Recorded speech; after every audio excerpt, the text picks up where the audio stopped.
Gujarat focus ન્યૂઝમાં આપનું હાર્દિક સ્વાગત છે। હું હિરલ। આજના મુખ્ય સમાચાર। જાગોમાં અદ્યાશક્તિ ટાઇટલ પર ભવ્ય નૃત્ય નાટિકા અને આર્ટ રજૂ થઈ।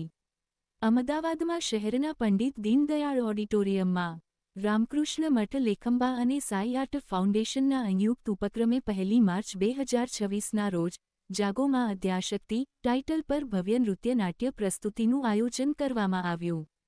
તેની સંકલ્પના શ્રીમતી ચારુગીતા રવિન્દ્ર શુક્લાએ કરી હતી, જ્યારે નૃત્ય દિગ્દર્શન ચંદન અને નિરાલી ઠાકોર દ્વારા કરાયું હતું। મુખ્ય મહેમાન તરીકે કેબિનેટ મંત્રી શ્રી ઋષિકેશ પટેલ અને સ્વામી વિદિતાત્માનંદ ઉપસ્થિત રહ્યા।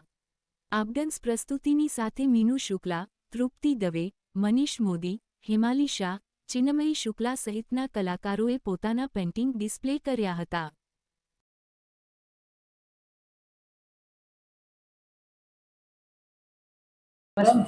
નમસ્તે, મારું નામ મીનુ શુક્લ છે।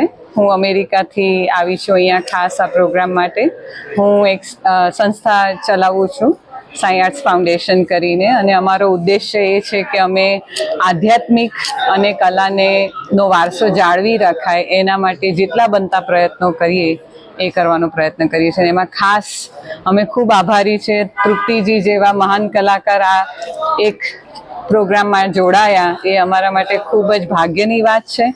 અને આ કાર્યક્રમની ખાસિયત એ છે કે પહેલીવાર અમેરિકાથી, સેન ફ્રાન્સિસ્કોથી અને મિશિગન ત્યાંથી દરેક કલાકારોએ એમના પેઇન્ટિંગ ત્યાંથી શિપ કર્યા છે, ખાસ કે લેખંભાના રામકૃષ્ણ મિશનમાં એ લોકોને ખૂબ ભાગ લેવો હતો, સંસ્થાને એમનો સપોર્ટ આપવો હતો। અને બસ આ એક પહેલીવાર એવો સુમેળ થયો છે કે ત્યાંના કલાકારો ભારતીય કલાકાર સાથે પોતાના પેઇન્ટિંગ શું કહેવાય એક્ઝિબિશન કરી અને પોતા એમનામાંથી ઇન્સ્પિરેશન લઈ શકે। અને એમના માટે ખૂબ જ ભાગ્યની વાત છે કે આજે મનીષભાઈ મોદી, CNના પ્રિન્સિપલ, તૃપ્તિજી જેવા મહાન કલાકારોની સાથે એમનું પેઇન્ટિંગનું એક્ઝિબિશન થયું। આજે એમના માટે ખૂબ ગર્વની વાત છે ને એના માટે હું ખૂબ જ આભારી છું। ચારુગીતા રવિન્દ્ર શુક્લા આજે 20 વર્ષથી USA માયામી ફ્લોરિડામાં ગીતા સ્કૂલ ઓફ ડાન્સ અને ગીતામૃતમ પરફોર્મિંગ આર્ટ્સ આ બે સંસ્થાઓ મેં સ્થાપના કરી છે। અને તે દ્વારા અમેરિકા અને ઇન્ડિયામાં અનેક રીતે આપણી ભારતીય સંસ્કૃતિના અધ્યાત્મ વારસાને કલા સાથે જીવંત રાખું છું। આજનો પ્રોગ્રામ એ તો મારી અનેક નૃત્ય નાટિકાઓનો એક ફરીવાર આ પ્રોગ્રામ થઈ રહ્યો છે। 2023માં આ અમદાવાદમાં પણ રજૂ થયો હતો। અને આ કલા દ્વારા મારો હેતુ છે એ કલા દ્વારા અધ્યાત્મ, સ્પિરિચ્યુઆલિઝમને પ્રસરાવવાનો। કારણ કે આજે ઇન્ડિયન આપણી ભારતીય સંસ્કૃતિ છે અને એની જે કલા છે એ અનેક સમયથી ચાલી આવે છે।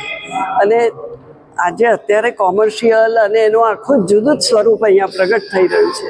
પણ ખરેખર જો એને સાચવવી હોય તો એનું સ્વરૂપ એ છે કે આપણે લેવા કરતાં જે સાચો કલાકાર છે એ આપશે વધારે। અને એ મારો એ હેતુ છે અને એ ધ્યેય છે। અને આજે 80 વર્ષે પણ હું આ પ્રયત્ન કરી રહી છું।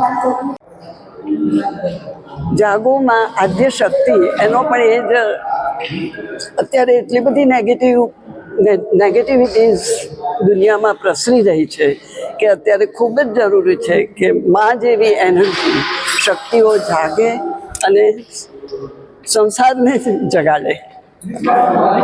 દવે આર્ટિસ્ટ અને આર્કિટેક્ટ, પણ હવે છેલ્લા 20 વર્ષથી પેઇન્ટિંગના ક્ષેત્રમાં કામ કરું છું।